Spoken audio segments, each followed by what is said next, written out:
Welcome and hello, brick fans. This is Terrascal Bricks back with another stream for um, some retro sets.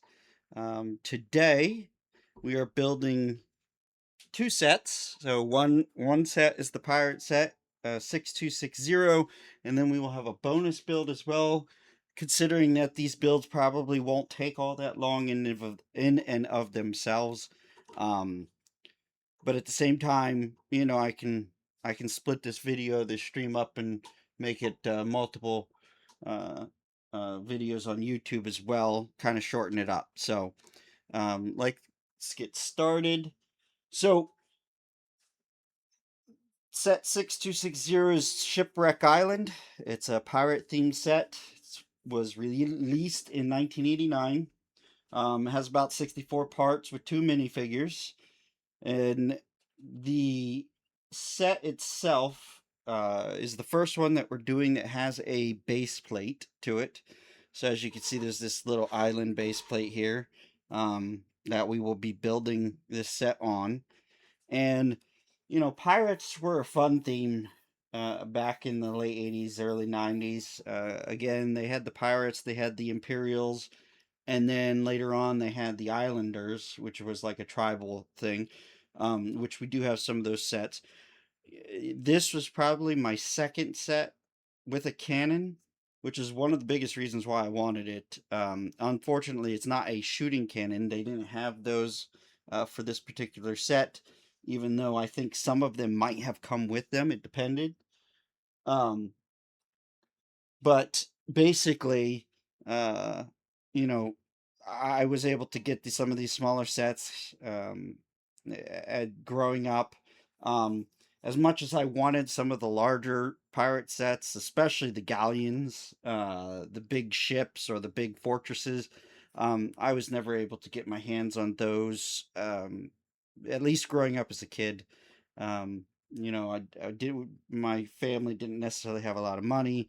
Most of these sets actually were gifts from my grandparents. Um, and so that's just the way it was. Similar to Castle. Castle was another theme that I ended up with just a couple of them on, but mostly on the smaller side as the same result.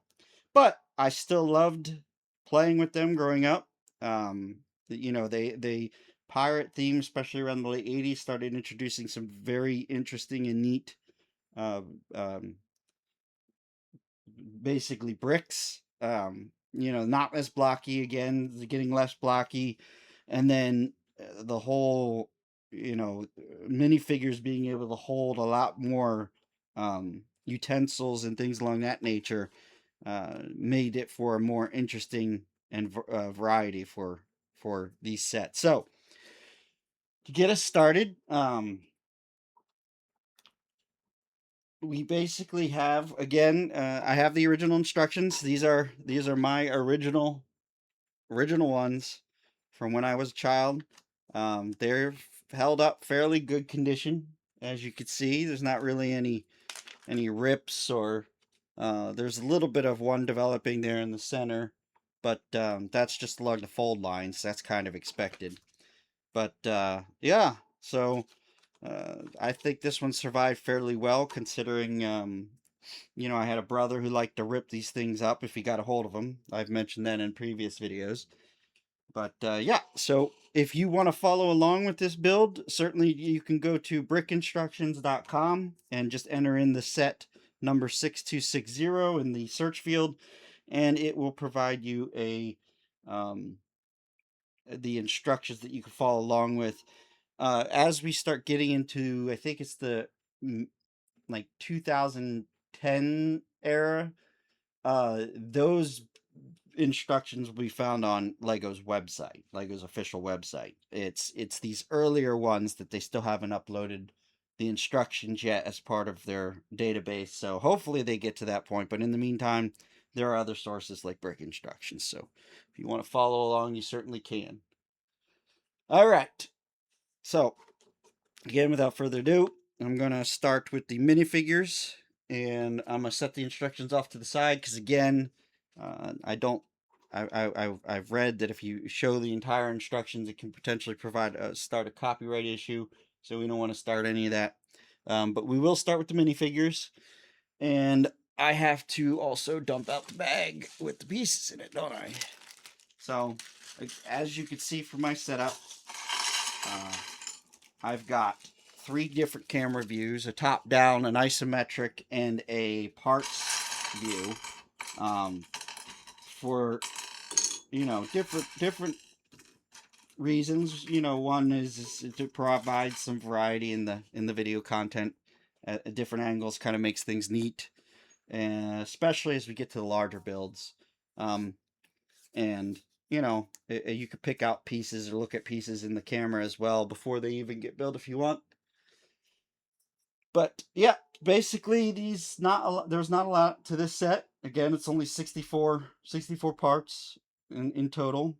And starting with the minifigures, we have the captains. As I like to refer one of the captains' um, torsos. We have a blue set of pants for the other pirate. We have pirate's swashbuckler shirt basically there. We have this one's swashbuckler hat. We have 2 minifigure heads, which, interestingly enough, if you look at these heads' tops, they actually do have the whole breathable holes in them. So about this time, as I mentioned in my previous video, Lego started changing the heads over, especially in the ones that have multiple designs on them that aren't just the smiley faces, the plain old smiley faces. They started changing these heads over from being a solid stud on the top to a through hole, um, to provide the ability for, if a child were to swallow it or stuff it up their nose, it allows them to still breathe through it, as a safety thing. So that's these 2 particular heads apparently got that change. So kind of neat. We also have this red helmet, or I'm sorry, bandana like hat for the one pirate as well. And then I got to get the last pirate's legs, which are white here. Slimon blew them apart with a cannon blast. Yes. Apparently I had to allow that one. Yeah. So, but yeah, basically that'd be what they would kind of be like in this situation, huh?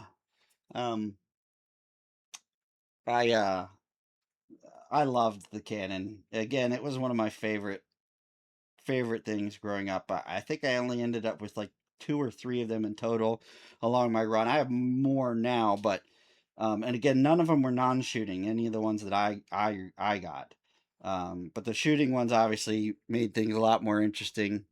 The Lego sets today come with on their instructions come with eye protection warnings for some of their little shooting mechanisms. They didn't have that back then. Again, in the 80s and the 90s, the situation for safety wasn't as big of a deal, but they started making the improvements on the heads, so they went somewhere.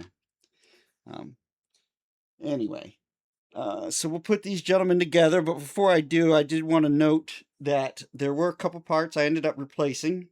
One is this head here. This is the original head, and as you can see, it's scuffed up. The left one is the original one. It's scuffed up pretty good on that left eye. A little bit of marks on the hair, and the back isn't looking too clean either. So I ended up getting a exact replacement that looked a little better for our build today, and then on the gentleman's blue pants, I also replaced his pants for a couple reasons. One is that he's got some bite marks here on the left leg, and the other reason is that over time, as they get used, they start to get really loose in the leg area. This one's actually not that bad. Some of them get so bad though that if I were to hold the legs up like this horizontally, the leg would actually drop one way or the other, because it becomes so loose. But this one's actually not that bad. It's still a little loose. They also, blue at that time also tend to fade a little bit due to UV light as well. This one again is not that bad of a blue, so it didn't suffer as much as some of the others. I've seen some blues actually get pretty. Oh goodness, I would say they kind of brown a little bit. So they get a little bit of a brown. No, it's not my sister's teeth marks. Probably it's probably either mine or my younger brother's. Mid younger brother though.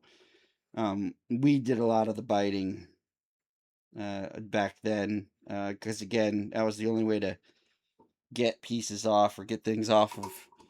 They didn't have the useful tool that we have today. Reverse aging, yeah, I wish.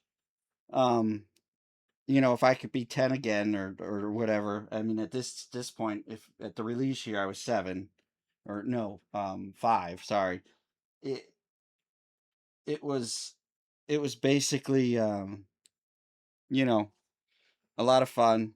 I think 10 to 12 was probably the best years with regards to the Lego that I had, but I remember these from when I was. I liked these playing with these when I was very young, even though I only had a few and they were simple like this.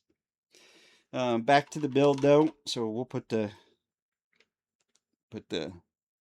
um, minifigures together. So this gentleman here has his eye patch, and he has a little hole in the hat, and so they can actually stick little feathers in there. You'll actually see that as part of the next build, the Forestman build. But they can actually stick little feathers in here to kind of give them a little bit of a plume if they wanted to. So there's the one, and then here's the other one with his mustache and his kind of a sideways hat there, swashbuckler's hat. So those are the two minifigures that came with the set. I'll put them to the side like I normally do, so you can see them if you'd like while we're building the main set. Oh yeah, the feathers. I didn't have any sets with feathers for a long time until I managed to inherit this Forestman set. I think it's the first one I have with feathers, and most of them were missing. I had to actually backfill most of them. I think I had one, but yeah, you'll get to see how they work. It's kind of nice having that little hole there. There's other things you could stick there now. I mean, they make antennas that fit into those little holes at this point, so I could give him a little antenna on his head, but obviously that wouldn't fit with the theme. All right, so after building the minifigures, we're gonna start with. So even before step one, they have us building the cannon as a mini build, not even including it in step one. So we'll call this a pre step. So we'll call it a pre step, and basically with the cannon, it's just a base of two by two black wheel holder plates and a brown, and that's something this is the regular brown. So if you watched my last video, I mentioned that they got rid of light gray and dark gray. One around the 2000 and late 2000s, early 2010s, they went to a dark bluish gray and a light bluish gray. Well, around that same time, they also changed the brown, or a little bit after. I think it was a little bit after. This is normal brown, but at a certain point, they actually added a little bit of a red coloring to it, so it now has become. It now is called reddish brown. There is a difference in being able to tell which those colors are, or between brown and reddish brown. If you put them side by side, it's easier to tell the difference. But this is just regular old brown because that's what they had back then. They didn't have the variety of colors that they have today. And in fact, it's impressive that they had these colors at this point in time. But um, you know, yeah, I guess it's not the 1970s era, so they had your basic palette of of red, green, yellow, blue, black, white, brown, the basics, but nothing super fancy. Not until a little later do they start getting really fancy with the colors. Anyway, so the cannon base, which is what this is. This brown cannon base gets attached to the wheel holders like so. Then the cannon itself gets placed in the base. It snaps into these two U-clips here. And those U-clips are just loose enough to allow the cannon to be able to rotate on that axis. You know, so you could give it elevation, or you could shoot straight or down. A lot more down than you can up on the elevation, but that's just the nature of this particular cannon base. Anyway, yeah, so that's the cannon, and then the wheels get added on. So there's 4 brown basic wheels. I think these are the 6mm ones. Let me look. No, 8mm. Well, 8mm by 6mm. So I was partially right. So 6 in diameter, and is it 6? No, 6 width, 8 in diameter. That's what it is. 6 in millimeters in width, 8mm in diameter. And then there is a stock of just little black 1x1 by 1 round bricks. So these basically are the shells, and there's just a stack of 6 of them. Oh, I didn't finish getting the last wheel. There's the last wheel, and then I got 2, 4, and 6. Okay, so there's those 6. We're gonna set them off to the side. I'm gonna actually snap them right here on this base plate here, so they don't go anywhere on us.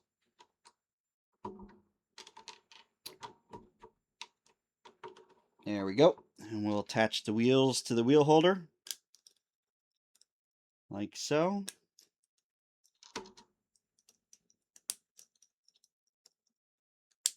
And there we are. We have a little movable cannon on little wheels, and that is set up for later. Let me put it somewhere it could be. There we go. All right, now it's more in camera view. Excellent. So that is the pre-build, I guess. All right, step 1 requires the base plate as well as 2 2x2 yellow tiles and a gray 1x2 oh goodness, why is excuse, this isn't a tile, this is a panel. Yes, panel. So a gray 1x2 light gray panel. So they get added on. So I've got to count the dots because it can get a little confusing sometimes. So this is one of the tricks is obviously you count from 3 different corners if you want to make sure you get the placement right, but it looks like it's right here. I'll verify the number on this side. Looks like it's 8 on this side, 4 on this side. Yep, 8 and 4. Okay, great. So that's where the starting corner is for that tile. And once you get the starter tile in on the base plate, that's the only issue with base plate. Sometimes it's just hard to find your mark. In fact, some of the original base plates from back in the 1970s and whatnot actually came with placement dots painted on them. I actually have a few of those as examples. But basically, they would put a white dot on some of the studs on the base plate to give the person an idea of exactly where the first bricks go. I don't know if it's because the instructions from back then were a lot less conducive than even what they are at this point in time. Because even at this point in time, they don't show the number of pieces per step. They don't show how. They don't show the in between steps. They don't show which pieces get added by highlighting them like they do in today's builds. It was just again, you compare previous step to the new step and find what's changed. But yeah, so cheating. Yeah, I feel like that was too, but I could see why maybe in the early days they did that, because it might have been confusing as a first time. And I'm probably getting a little too loud here. As a first time play set for kids, and introducing them to these new bricks and blocks and the way they're set up on the plate, I could see why they would have painted the white dots on those plates from back then, to basically get them in the habit of figuring out where they go. And then, afterwards they just stop putting the coloring on the base plates. But I'm not exactly sure why. I've not ever looked it up on Google exactly why they've put those dots on there, or took them off. But I do know that's why the dots are there, is for brick placement on the older base plates. Anyway, so step 2, we have the addition of a 1x6x1 light gray brick, a 1x3x1 light gray brick, and then a 1x2x1 light gray brick. And also a brown palm tree base. And I don't know if that's exactly what it's called. I'm sure there's an official term for it. I'm looking at it right now. Yeah, okay. I was close. Brown plant tree palm base. So I was close, at least. But this 1x6 goes here. And this 3x1 goes here. 2x1 goes there. And then this one, at this angle, it's sometimes a little hard to see, but it's five studs from the top and one from the right hand corner. So we'll make sure we're at 5. One more down. There we go. All right, so 5 and 1. So that is where the base of the palm tree is at. Step 3 then adds in the second layer of a 1x4 light gray brick, a 1x2x1 light gray brick, and then a 2x2 corner brick. And that one gets placed here and sticks out a little bit on this right hand side, like so. The 1x4 gets placed in the middle of the 1x6, and then the 1x2 is placed there next to the 2x2 corner brick. Then, in addition to that, we also have the remaining base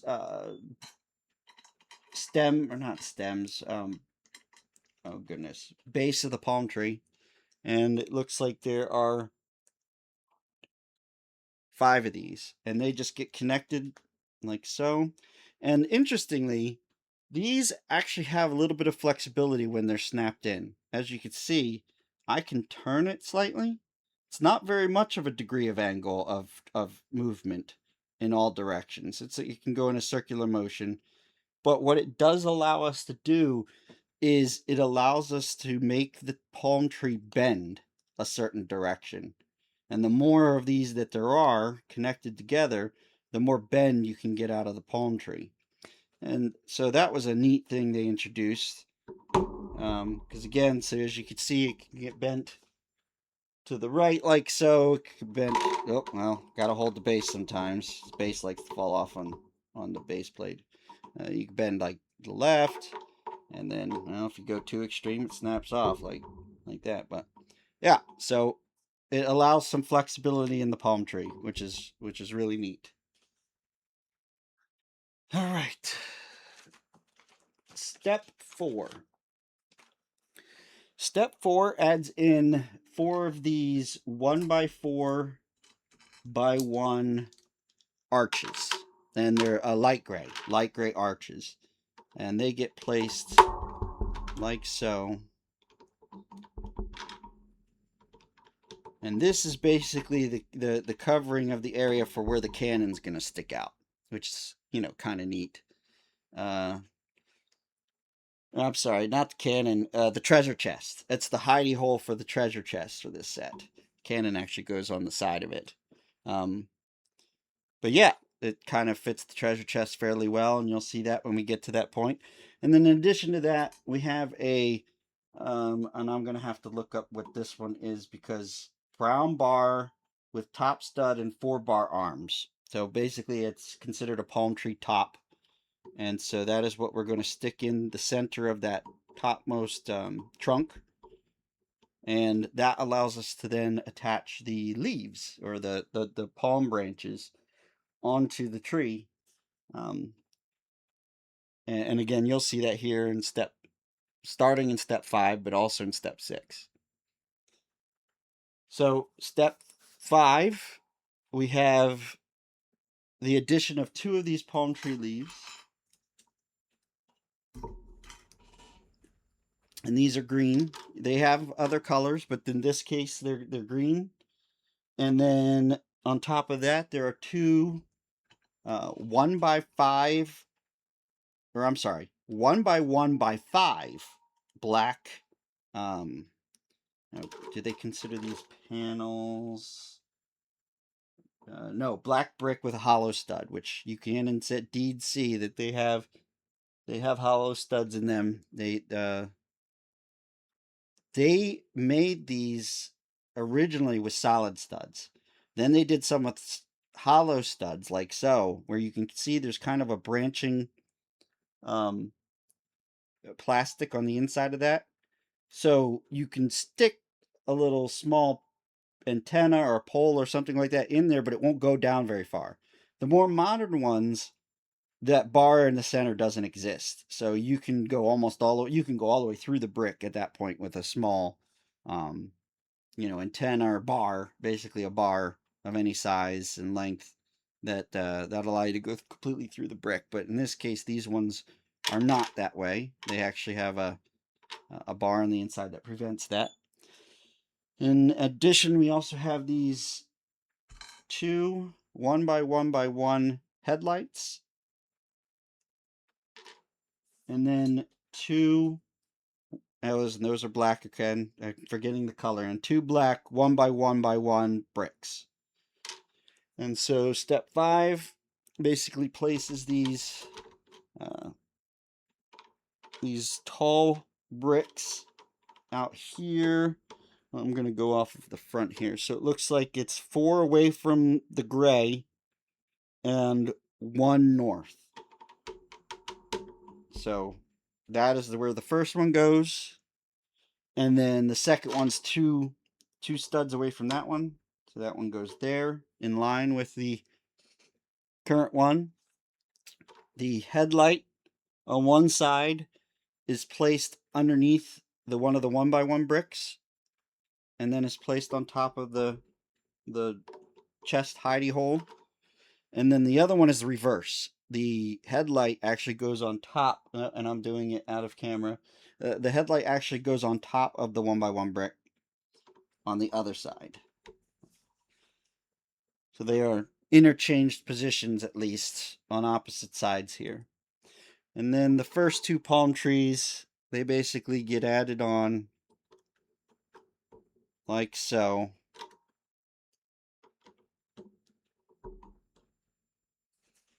And just like that. And, the other neat thing about this being a bar in the center of this trunk is that it can also turn. You can also turn the leaves in whatever direction you want as well. So we'll leave that right now on that angle. Okay.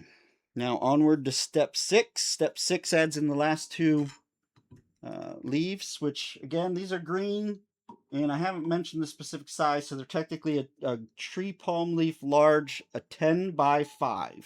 So they're 10 long, 5 wide studs in total. They have smaller version of these that I think are like 6x3 or 8x3, something along those nature. So they do make smaller tree leaves. And then we have a 4x6 black plate that acts as the cover for over the cannon area. So we'll add that on there now. So we'll snap that panel, or that plate on top of the 4 corners there. Then the Palm branches get added again on top of these existing ones in a different cross pattern though, like so. So now we have the palm tree almost finished, the uh, pirate little hideout almost finished, and we will move on to step 7. Step 7 now adds in the chest, so the brown chest. That's what this is right here.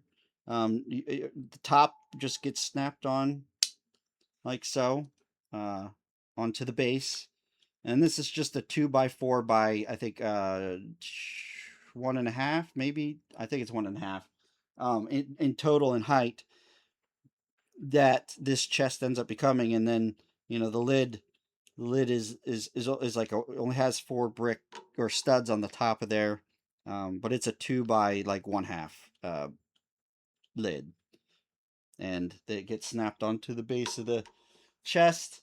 And then you add in the gold pieces. Now these gold pieces originally came on a sprue, and I'll kind of demonstrate how they came here in a second. There are 8 of these gold pieces of different value. They actually have a value printed on the gold.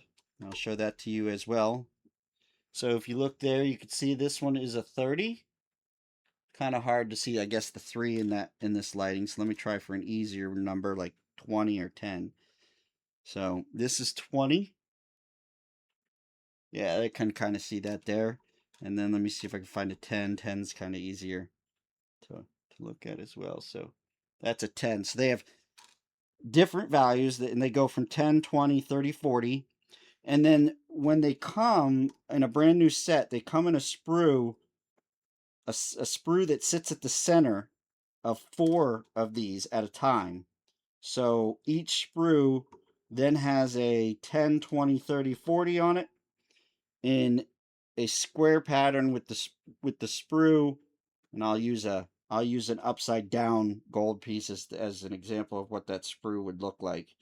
So the sprue would be in the center like that, and then these 4 gold pieces would be on the outside corners. And with the sprue, you would just twist the gold piece slightly, and it would come off, snap off, and then you throw the sprue away, which is again why I don't have a sprue in this set anymore, because it's basically useless. It was just for the manufacturing, to make the manufacturing of the little gold pieces easier. Oh yeah, booty. That's right. The pirates are referred to as the booty or doubloons. You know, um, but yeah, and interestingly enough, the pirates can kind of hold the gold. It's not perfect. Um, I think you actually got to get 2 of them together for them to hold it. But nope, doesn't work. Um, I've seen videos where some of them are holding the gold, and I don't know if they've squeezed the hand slightly to get that to work, but it does look like the hand is slightly wider than the gold piece, so it just slides out. The other thing about these gold pieces is, and you can kind of see that on the side here, they start to lose the gold shininess portion on the parts that get rubbed the most. So, thankfully these gold pieces are in pretty good condition on the sides that really matter. But there's a little bit of, removal of the gold lining on some of these gold pieces, but it really doesn't matter. So we'll throw them in this chest like so.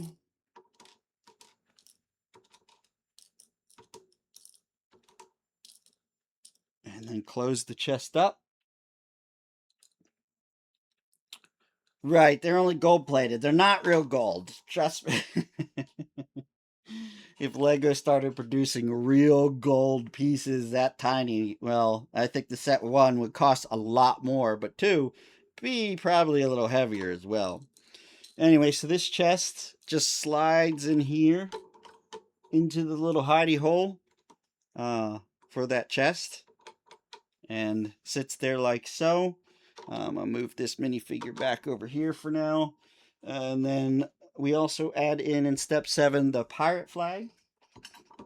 And I'm going to show So I ended up having to get a new. I didn't have to. I have the original one, and I'll show it to you here. This is a newer pirate flag though. Same pattern, it's just wider. So I'll show you the difference. If you see these two flags put together, you could see that one. There we go. Yeah, tilt my hand a little bit. One is yellower than the other. The right one is yellower than the left one, and that's again due to sun damage. UV light, sun damage will do that to white bricks. And so for this set, I thought that the yellow was just a little too much, so I ended up getting a whiter flag for this one. And then, so we have this 2x2. This just, I think it's just called a white flag with Jolly Roger skull and crossbones on it. Yep, white flag 2x2 square. So that's the pirate flag, and then this is a 5 high, 1x1 round bar, or black antenna basically with a round top. So another thing that Lego did is they changed the top of these antennas over time as well. I don't think they permanently changed any of them, but they do change the function of these for certain sets. In some sets, like the older ones, they were almost always round like this. But in some of the newer sets, you can actually get these with a flat top. They'll be completely flat on the very top, and I think that's to allow it to bump up against a Lego piece fully solid against it, and not stick out as much. Since this is a 4 high, not 5 high, I'm sorry, 4 high antenna, it likely stuck out a little bit as a result of if it was placed in a 3. Here, I could try to demonstrate it here to see how far this would end up going into a Lego piece. So if you look at this, it is a little over 4 studs with the round top. And so with the flat top, I think they can get it exactly at 4 without this sticking out over here on the little edge if they shove this in, as a bar into, well, for example, like these headlight units, you could stick this bar all the way through. But anyway, getting a little off topic, I just wanted to give you another interesting fact about some of these antennas and how they've changed over time or what they've added to it. So we got the antenna, we have the flag. We also need these 2 plant leaves, and I'll find the exact description here. Green plant leaves 4x3. So 4 long, 3 wide. And we get 2 of those, and those are green. We get a 2x2 round plate with an axle hole in the center. We get a 1x1x1 round brick. And I think that's it for... oh, no. Then there's this 1x2 modified plate with bar is basically what I think this is called. Now I'm going to verify that one. Yeah, black plate modified 1x2 with bar handle. Okay, bar handle. Got it. So we will attach these as the instructions calls for. So the bar handle, or the modified plate with the bar handle goes there. We will attach the flag to the antenna pole and stick that right here on the corner. I know you can't see what it looks like from the top-down view, but you'll be able to see it in the isometric view when I move this closer to there, so you can see exactly what it looks like from in front of it. And I'll also turn it so it looks vertically at the camera as well, temporarily, to give you an idea what this looks like. The leaves get placed on those headlights that were part of the supports for this top, and the leaves are at different heights due to the fact that the headlights are at different heights, and so they just get placed on like so. And then the 1x1 round plate gets stuck into the center of the 2x2, or I'm sorry, the 1x1 round brick gets placed into the center of the 2x2 round plate, and then acts as the final topper to the palm tree, and that's just to prevent any of these leaves from sliding off, or not breaking off per se, but just coming off in general. That just keeps those leaves there. And then step 8 basically adds in the minifigures and the animals, as well as this other flag. So we have a 2x2 square flag, plain, that's white. So similar to the pirate flag, just no design pattern on it. And then we have this so it acts as a little boat in this set, but it's technically considered the crow's nest on most ships. Most of the pirate ships, this would end up becoming the crow's nest on top of the mast. But in this case, because they're shipwrecked here on this island, it looks like that might have been all that kind of survived from the ship, and they're using it to float around in the pictures. We have a minifigure utensil, ore, red ore, which this particular ore I ended up replacing as well, because so here's the original one. If you look at the original one, you can kind of see the stress marks on the ore paddle end. Because over time somebody stepped on it or bent it the wrong direction, and so it's starting to weaken there. The plastic's starting to weaken there. So I just got a newer ore that doesn't have the stress mark there, and just to make it newer there. Then we have a monkey, a brown monkey. It's a little big, in my opinion, for these pirates. It's a little big to be able to sit on their shoulders like in Indiana Jones or whatnot, but, I guess they'll make do. And then there's a parrot as well. And then lastly, the minifigure weapons, which is I think this is just a short brown, flintlock pistol. It's basically what this is. And then a a dark gray. This isn't a light gray. This is actually a dark gray uh, weapon. So it's a cutlass or saber. And so in the final step, I'll just try to make it as original to the final step as possible. The monkey, I have to move his hand. He apparently is hanging off this flag here, like so. And then this pirate is basically floating around in the water off this island with the oar in his hand. So I'm gonna put the oar in his hand.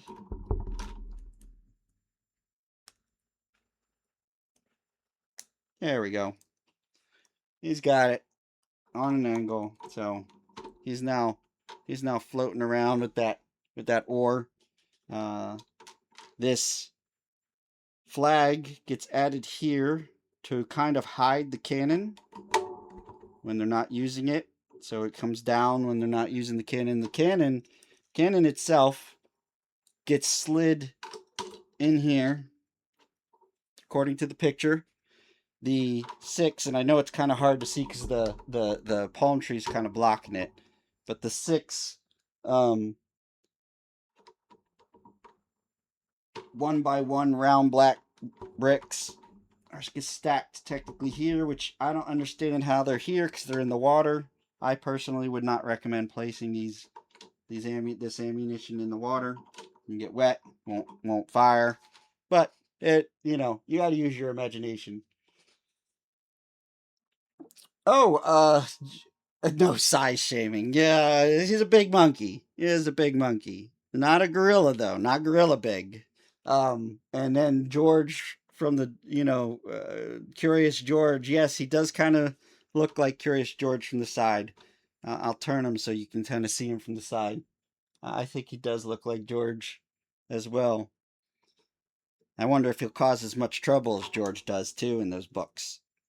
And then the last pirate basically gets the weapons, the 2 weapons. So he gets the flintlock pistol, and he gets the saber in the left hand. So right hand's the pistol, left hand's the saber. He apparently is standing, kind of near here. in the picture. So that is the build. That is the finish of step 8. I'll show you what this looks like. Oh, no, I got the pirate's, not pirate, the parrot is supposed to be on top of the palm tree, like so, resting up there. There we go. All right. So I'm now going to show you what this looks like from, top-down view. So there's the monkey on the flag, the palm tree with the parrot, and then these fine, outstanding gentlemen are they're guarding the front of the little hideaway, and then I'm going to remove them so you can kind of see what's behind them. And then I'm holding the cannon in place, but the cannon basically sits there underneath that flag.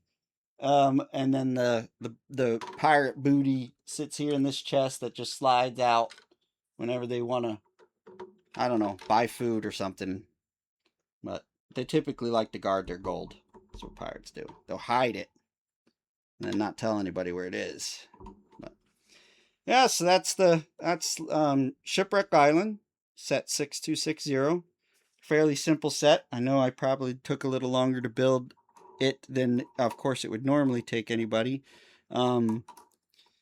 It's just a matter of there's just a lot to talk about. Some of these sets from this old time, and that's why we're going through them.